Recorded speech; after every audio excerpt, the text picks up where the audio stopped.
নমস্কার আমার প্রিয় বন্ধুরা, আজ আবার চলে এলাম তোমাদের সাথে শেয়ার করতে ভিডিও। আর আজকে ভিডিওতে রয়েছে সারাদিন কি রান্না করলাম সকাল থেকে দুপুরে পর্যন্ত, সেগুলোই কিন্তু তোমাদের সাথে শেয়ার করব। তো দেখতেই পাচ্ছ সকাল সকাল কাজে লেগে গিয়েছি। এই যে বাসি সেরে এই সকালবেলা খাবার লেগে গিয়েছি। এই যে গাজর কিন্তু আমি মিক্স করে ফেলেছি আর এইভাবে ব্রান্ডারে। আর আজকে কিন্তু জল রুটি করব, তবে গাজর দিয়ে, ছেলের জন্য একদম হেলদি রেসিপি। তো চলো বন্ধুরা রেসিপিটি বানিয়ে নিই আর তোমাদের সাথে শেয়ার করে নিই। দেখতেই পাচ্ছ এখানে গাজরটাকে দিয়ে এবার ভালো করে মাখিয়ে আমি জল রুটি করে নিচ্ছি। এটা কিন্তু সকালবেলা ছেলের জন্য করেছি। তোমাদের সাথে তো শেয়ার করেছিলাম যে প্রতিদিন আমি একটু আলাদা রকম করার চেষ্টা করি, তাহলে কিন্তু মুখের স্বাদটা থাকবে বেশ ভালোভাবে। আর একই রকম যদি করি তাহলে কিন্তু খেতে চাইবে না। সেই ক্ষেত্রে না আমি নানা রকমের করি, কোনো সময় একদিন ছাড়া ছাড়া চেঞ্জ করে আবার সেই সব খাবারগুলো করি। তো অলরেডি আমি চলে এসেছি কড়াতে ভাজার জন্য। আর তোমার সাথে শেয়ার করে নিচ্ছি কিভাবে করেছি আজকে এই জল রুটিটা। তো দেখতেই পাচ্ছ এইভাবে কিন্তু জল রুটি করলে হেলদিও, খেতেও ভালো লাগবে। এছাড়া হেলদি আর বাচ্চারা কিন্তু বেশ পছন্দ করবে, দেখতেও বেশ ভালো লাগে। আর অলরেডি আমার কিন্তু হয়ে গিয়েছে, কিছুক্ষণ চাপা দিয়ে ব্যাস ভেজে নিয়েছি জল রুটিটা।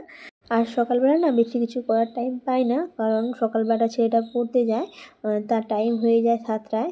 7টার আগেই আমাকে এই সব খাবারগুলো রেডি করে নিতে হয়। তারপর এই যে এগুলো খেয়ে তারপরে আমার ছেলে পড়তে চলে যায়। তারপরে আর কিছুক্ষণ পরে তোমাদের দাদা ভাইও চলে যায়। সেই জন্য টাইম পাই না সকালবেলাটা খুব বেশি, তাই হালকা পাতলা খাবার করার চেষ্টা করি।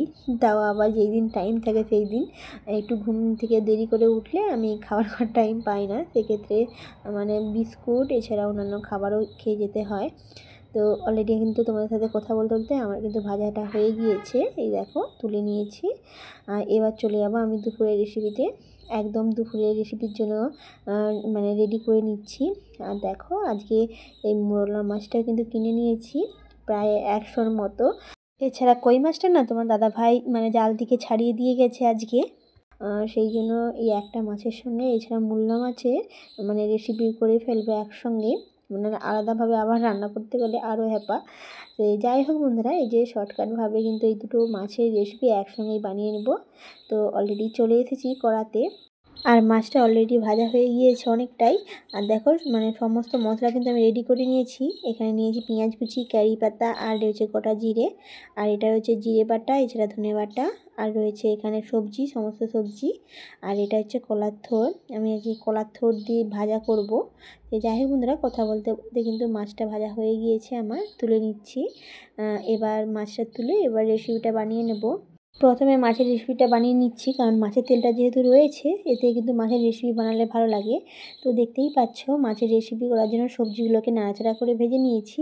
তারপরে মশলাটা দিয়ে একটু নাড়াচাড়া করে তারপরে কিন্তু আমি জল দিয়ে দেবো, কারণ তোমাদের সাথে এইটা প্রতিদিনই শেয়ার করি। সেই ক্ষেত্রে আজকে এমনি কেটে কেটেই তোমাদের সাথে এমনি শেয়ার করলাম। তো অলরেডি কিন্তু আমার হয়ে গিয়েছে। এবার কিন্তু মাছটা দিয়ে দেবো, আর একটু মাছটা ফুটিয়ে দিয়ে এবার কারি পাতাগুলো একটু দিয়ে দেবো। কারি পাতা দিলে কিন্তু বেশ মাছের টেস্টটা ভালো আসে।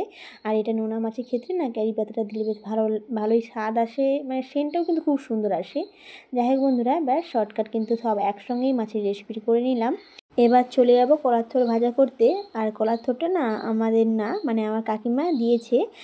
সে কোথা থেকে নিয়ে এসেছিলো একটা কুটুম বাড়ি থেকে, সেই দিয়েছে। আর আজকে ভাবলাম কলার থোড়টা যেহেতু অল্প রয়েছে, সেক্ষেত্রে ভাজা করে নেব। দুদিন ধরে রান্না করব বলে ভেবেছি, কারণ কলার থোড় কালকে একটা চচ্চড়ি করব, খুব ইচ্ছা আছে কচু দিয়ে। আর আজ সেই জন্য আজকে আমি কলার থোড়টা ভাজা করে নিচ্ছি অল্প করে। আর কলার থোড় এছাড়া মাছের ঝাল কিন্তু বেশ ভালোই লাগে। তো চলো বন্ধুরা, এবার কলার থোড় রেসিপিটা আমি করে নিই, তোমার সাথে শেয়ার করে নিই। আর দেখো এই রেসিপি কিন্তু তুলে নিয়েছি, অলরেডি আমার কিন্তু কমপ্লিট হয়ে গিয়েছে। আর কাঁচা লঙ্কা কিন্তু আমি গোটাই দিয়েছি, কেন আমার ছেলে মাঝে মাঝে ঝাল খেতে চায় না, আর আমাদের জন্য ঝাল খাই, সেই জন্য আমরা কাঁচা লঙ্কাটাকে আমি গোটাই দিয়েছি। তাকে তরকারি তুলে দিয়ে কাঁচা লঙ্কাটা একটু মুলে নেব, আর ঝালটা তাহলে কিন্তু তরকারিতে ভালোই পাওয়া যাবে। তো অলরেডি তুলে নিয়ে এই যে রাখতে চলে এসেছি। এবার কলার থোড় ভেজে নেব। এবার চলো বন্ধুরা, কলার থোড়টা আমি ভেজে নিই আর তোমাদের সাথে শেয়ার করে নিই। তো দেখতেই পাচ্ছ কড়াইটা কিন্তু আমি অলরেডি কড়াতে চাপিয়ে দিয়েছি এবং নুন হলুদ মাখিয়ে পেঁয়াজ ভাজা করে জিরে মানে গোটা জিরে দিয়ে এবার ভেজে নিচ্ছি। তো দেখতেই পাচ্ছ ভাজা হয়ে গিয়েছে। তোমার সাথে আর এটা কি শেয়ার করব, যাই হোক এটা কিছু তেমন কিছু নয়, তবু মানে কি রান্না করলাম সেগুলো কিন্তু তোমাদের সাথে শেয়ার করলাম। তো কেমন লেগেছে ভিডিওটি তোমরা কিন্তু জানিও বন্ধুরা। ধন্যবাদ।